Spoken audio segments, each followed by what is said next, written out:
pretty sure. Yeah! Gotta get their fast shot. Yeah! Gotta get their fast shot! There it is. Hello Britball Nation, I'm Nick Wilson-Town, Editor-in-Chief here at doublecoverage.com, and welcome to The Scoop, our weekly roundup of everything great that's been going on across the Britball Nation. Afraid we've missed a couple of weeks because I've been pretty ill, but we're back hoping to get this out every week going forwards throughout the rest of the summer season into Uniball, bringing you, the Britball Nation, all the news from around the UK. Yeah.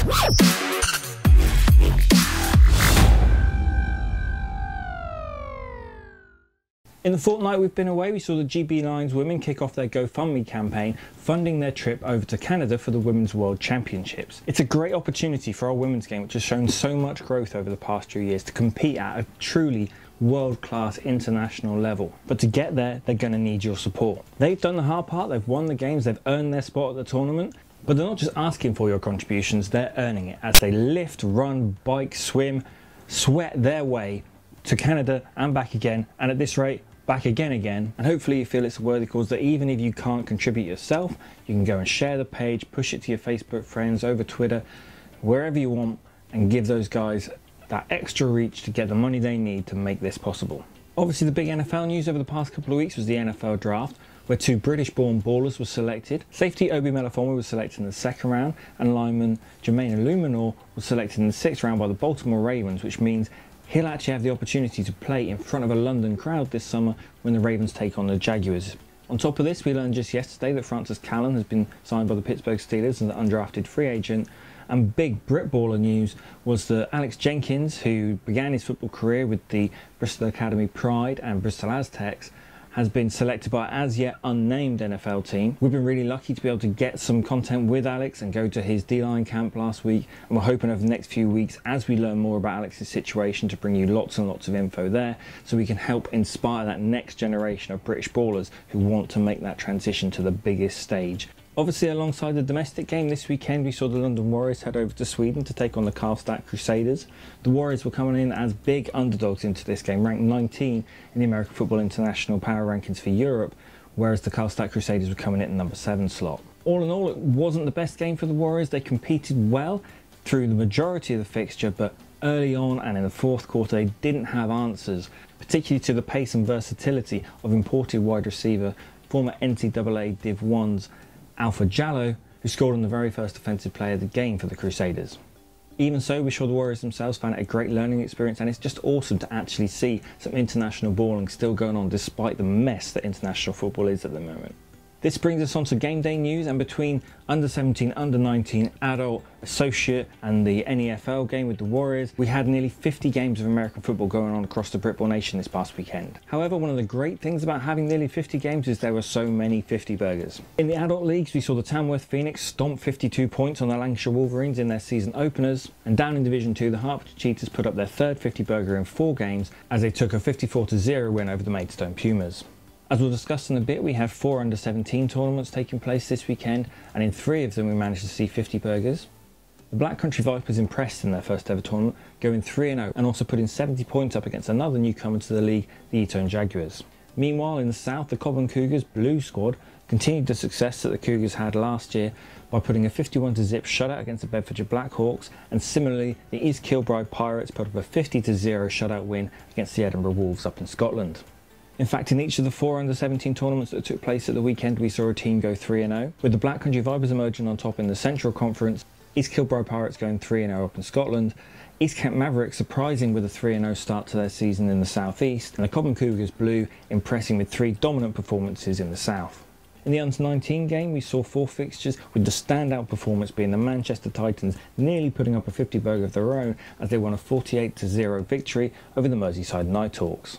Sadly, this weekend also included our first forfeit of the year, as the West Coast Trojans, who have been struggling for numbers due to injury, were unable to muster enough of a squad on Sunday morning to believe that they could safely play a game against the Manchester Titans with the roster they had available. Per a statement from the club, they're going to be meeting this week for an EGM to see if they're actually able to continue their season. Obviously their goal is that they want to finish out playing, but with the numbers that they have available and the number of injuries they've picked up already, they do run the risk that if they forfeit another game, they'll be back to associate level regardless.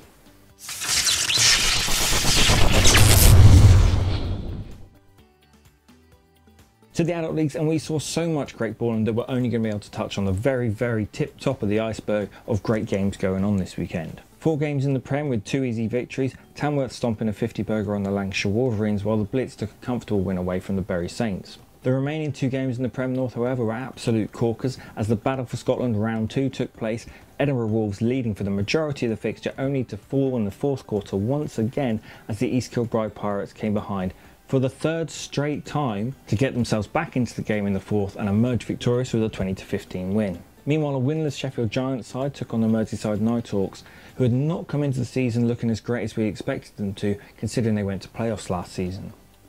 As it was, the Giants had their first truly competitive game in the Premiership so far this year, as they took an early lead, only for the score to change back and forth throughout the fixture in what must have been a great game for the fans that eventually the Nighthawks won out on with a 4th quarter score.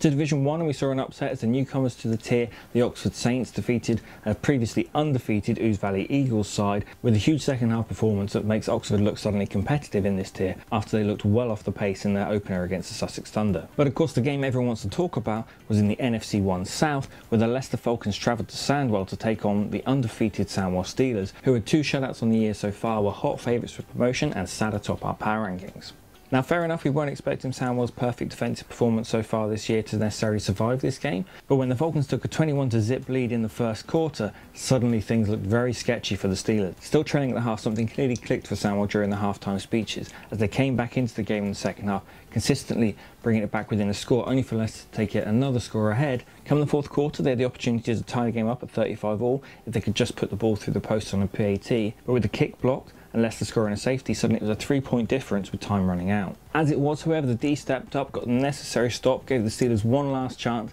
and for an entire 18 seconds, the Steelers led the ball game following a late score, with Leicester unable to retake the lead in the time remaining them. With these 2 teams meeting 3 times this year and rumours of bad blood between the teams following the handshakes, this sets up a great rivalry within this conference, which is looking like one of the hottest in Division 1.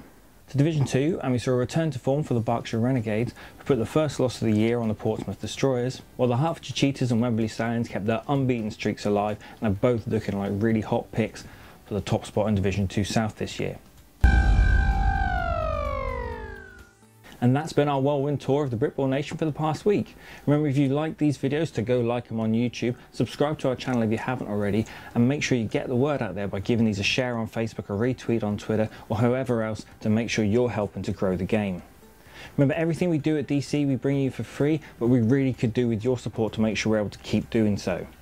To that end, we've got a GoFundMe campaign over at gofundme.com/doublecoverage, and we'd really appreciate your support if you think we've earned it. But in the meantime, as always, play hard, play safe, and we've got power rankings coming out a little bit earlier this week, so look forward to those.